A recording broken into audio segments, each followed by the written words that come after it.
This is the septum pellucidum. This is the mammary body, the fornix here. This area here is the thalamus. You have the mesencephalon here. Here is the optic chiasm. This is called the optic recess. This is the hypothalamus here.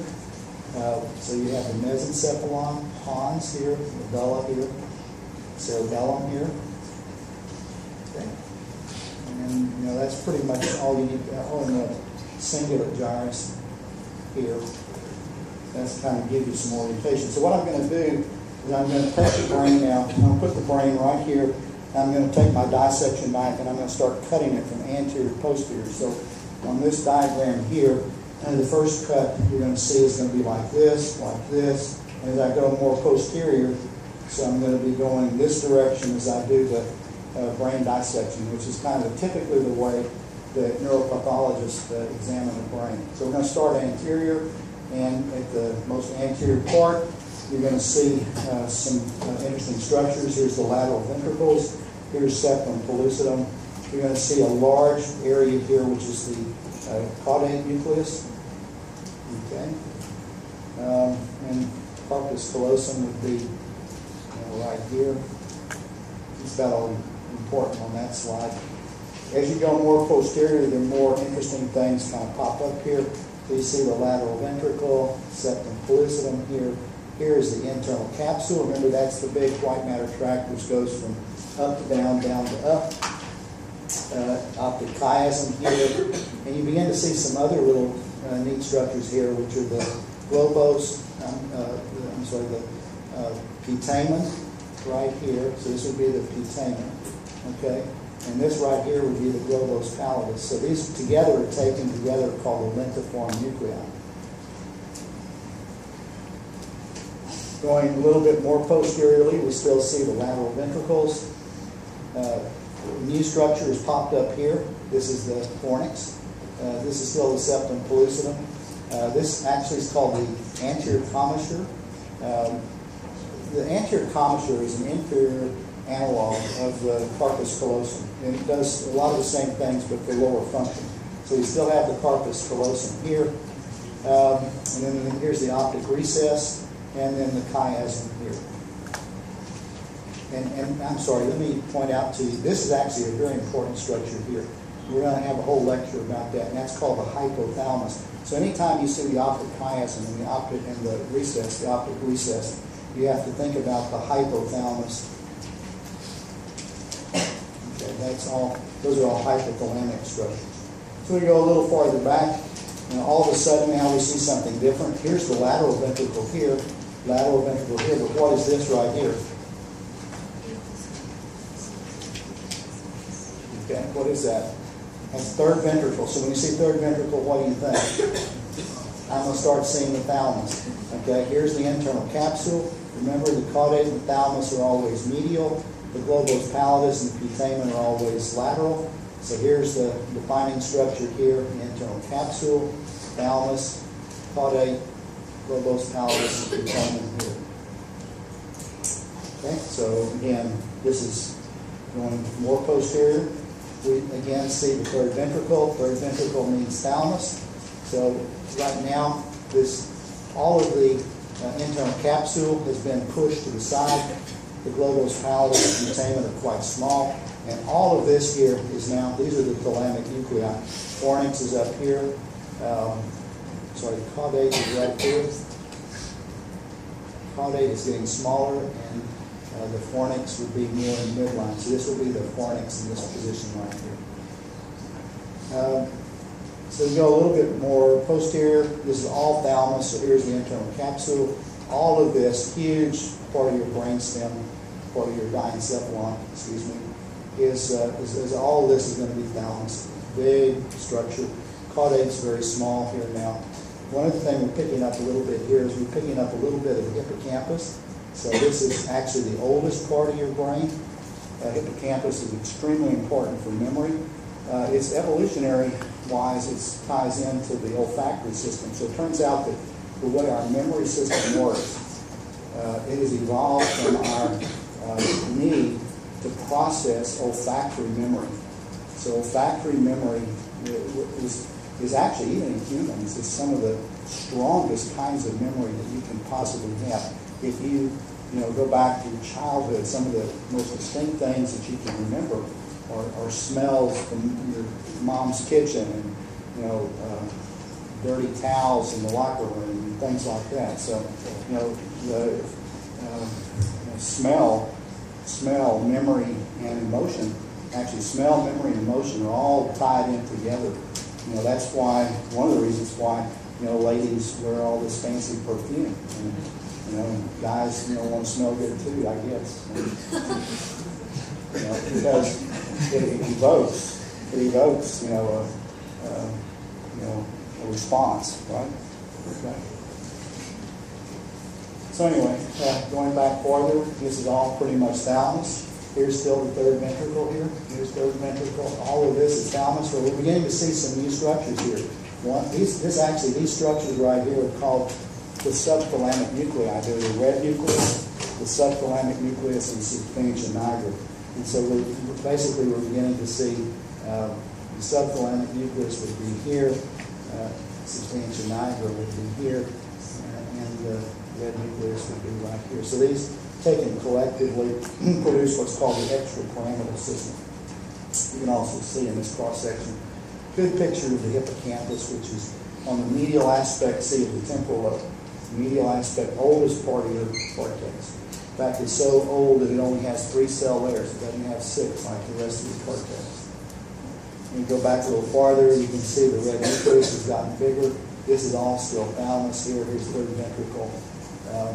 Probably see a little bit of the caudate, but that's basically the part of it. And all of this now as we get into the pons. A little bit even farther, we're actually in a part of the thalamus which is called the pulvinar, which is the most dorsal part of the thalamus. I'll point out to you one other thing here. Just so that you understand, that little opening right here is what's called the aqueduct. Remember, that aqueduct has to carry how much cerebrospinal fluid every day? Half a liter, right? So you got to pump a half a liter through that little tiny hole. That's why it's so vulnerable. If it gets blocked, you end up with hydrocephalus. Okay, so maybe that helps you to appreciate that a little bit. Okay, all right. So the last 15 minutes, I need to go over what you need to know about the 12 cranial nerves. So the head and neck are all innervated, motor and sensory, by the cranial nerves. Cranial nerves are analogous to the peripheral segment, the peripheral nerves. They do motor and sensory. Okay, but they do it for the head and neck. So the cranial nerves are not any different. Cranial nerves behave like peripheral nerves. Okay, they have their origin in special places in the brainstem. Okay, but they're analogous completely to the segmental nerves which produce your peripheral nerves. Okay, so we're going to go over the 12 cranial nerves. First is called the olfactory nerve. It's the nerve for smelling, your olfactory sense. So that's number 1 is olfactory. Trick quiz question. Where does it leave the intracranial space? It doesn't leave it. It just goes up. Remember, it goes up to the cribriform plate and perforates. So it actually never leaves the intracranial space. Second, the second cranial nerve is the optic nerve. The optic nerve is a large nerve. It's about 3 millimeters in diameter. So here's what you need to know about the optic nerve. So the optic nerve actually has its origin. The cell bodies for the optic nerve are in the retinal ganglion cells of the retina. So your cell bodies are here. This nerve will synapse at one synapse, which is called the lateral geniculate nucleus. And then optic radiations go back to area 17 of the calcarine cortex, which is actually at the very, very back of the head. So in terms of neurological disease, ophthalmology and vision is very important because this is the only system that goes from the very front part of your brain to the back part of your brain. So there's almost no brain disease that you could ever get that's not going to have some effect on your vision. And that's why, you have to pay attention to visual symptoms, because vision is going to be very, very commonly affected, again, because it goes from the very front of your head to the very back part of your head. Now, the optic nerve is very interesting. And so if I if I cut the optic nerve on the left side, for example, what kind of visual defect do I have? If I cut the optic nerve on the left, what kind of visual defect? I'm blind in the left eye, right? Okay, so you just lose vision in the left eye. And that happens sometimes. So, anyway, good. So, what about if I cut right here? So, what I didn't tell you is that the nasal retina crosses over in the chiasm. Okay, so the nasal retina is going to cross here, where the temporal retina goes straight back. Okay, so if my nasal retina is crossing in the chiasm and I cut the chiasm, if I cut this right here, what kind of visual field defect do I have? So here's the visual fields. OB, OS. Here's the visual fields. If I cut the chiasm, I'm cutting the nasal fibers from both eyes. I end up with a what? And I'll just tell you here in the interest of time, I end up with a bitemporal hemianopia. Okay. So this is a chiasm. Gives you a bitemporal hemianopia. Okay. So let's go further back. What happens if I cut right here? So this is so A just makes you blind in one eye. B, this is B, gives you a bitemporal hemianopia. What about C? If I cut right here, this is C. If I cut the optic radiations, so again, let me go back for a second. This is called the optic nerve. This is called the optic tract. So if I cut the optic tract on the left side, what do I end up with?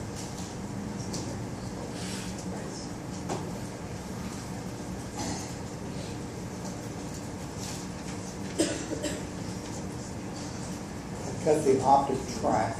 We have the temporal fibers from the ipsilateral eye, and nasal fibers from the contralateral eye.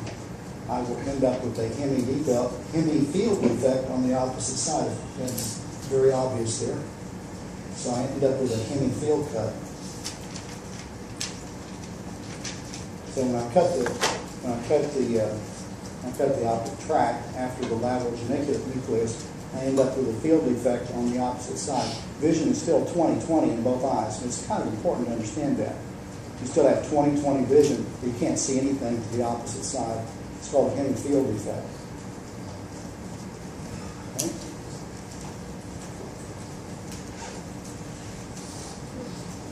Now it's true if I cut anywhere else. If I go even further back, it's going to be the same. If I cut beyond the lateral geniculate nucleus and the optic radiations, these are the optic radiations.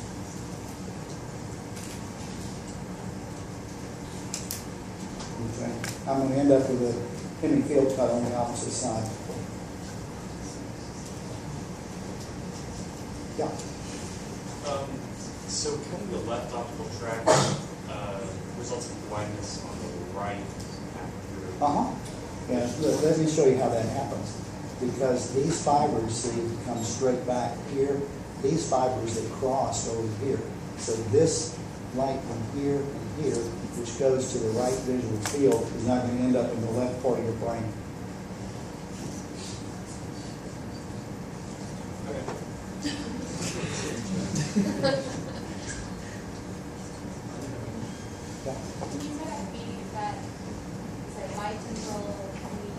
Yeah, if I cut the chiasm, I only cut the nasal fibers.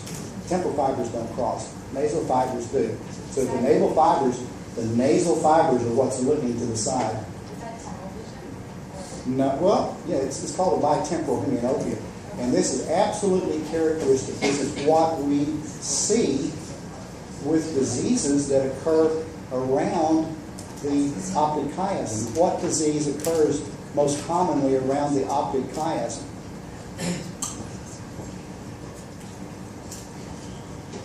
Pituitary tumors. Remember, your hypothalamus, the infundibulum of the hypothalamus, is right on top of the optic chiasm. So you get a pituitary tumor. One of the very first symptoms that you're going to have is you're going to lose vision to both sides. You end up with a bitemporal hemianopia. Okay? I had a patient just, 2 weeks ago, came in, a man came in with his wife. Honest true story here now. So the patient comes in and says, Doc, says, I don't know, there's just something wrong with my vision. I don't know exactly what it is. I still see pretty good, but it's just not quite right. And so then the wife in the back of the room pops up and says, hey, Joe, I changed the name here, but Joe, has been really different recently. And I said, well, how's he been different? Says he doesn't want to have sex anymore. I mean, this is the wife telling me this. So I'm getting this story now, more from the wife. Okay? But when you hear that, something's changed, you think, boy, hormones. Okay? And so you dig a little deeper, and so next thing I do is I do a visual field. So, had the guy right there in the office, did a visual field, bitemporal hemianopia. Okay? Bam. That tells me he has a pituitary tumor. Okay? So he has to then go over to the neurosurgeon and get his tumor taken out. So, and medicine's fun. You're a detective. I think biomedical engineers make great doctors because y'all learn how to problem solve. Okay? So every patient is a problem. Okay? And you got to figure out what's going on. Yeah. Was that not bitemporal? Yeah, you can't see anything to the side. Alright, when you see I can see just fine straight ahead. 20/20 vision in both eyes. Yeah, question. I was going to ask, is that like the same kind of thing as like, I don't know anything about psychology, where like it's like the left side of their vision or something just doesn't exist to them? Is that basically like? Yeah, that's more. Yeah, what's the, do what? Yeah, that has to do more with strokes just in front of area 17. That's area 18 and 19, visual association area strokes, where you ignore a visual field. You can still see, but you ignore it. Okay, that's not primary visual cortex. That's areas 18 and 19. Okay, y'all understand this? Well, you all have to think about it. You have to process it a little bit. Yeah. So if you're ambidextrous, let's say you're ambidextrous, are you able to experience synesthesia pretty easily? Like you see colors or you hear images without there being any sound. Does that make sense? Like You hear things, and there's no sound. It's not hallucination. It's Association of senses. exactly. It's what? An association of senses. Yes. Okay. It's like color with sound. Or, Oh, you associate. yeah. Right. Like color, like purple is passion, that kind of thing? Yeah. Okay. Why do you have that? You ask me why? Is it possible for an ambidextrous person to? I don't know why y'all guys are so fixed on being ambidextrous. I'm not sure. It's just because I play football. Like, yeah, I know. So sometimes in jazz theory you color a lot, right? Well, in Venezuela, like, there's lots of color, right? You're passionate. You got a lot of color. Right? Yeah. We're going nowhere here. All right, we'll stop here and we'll start next time.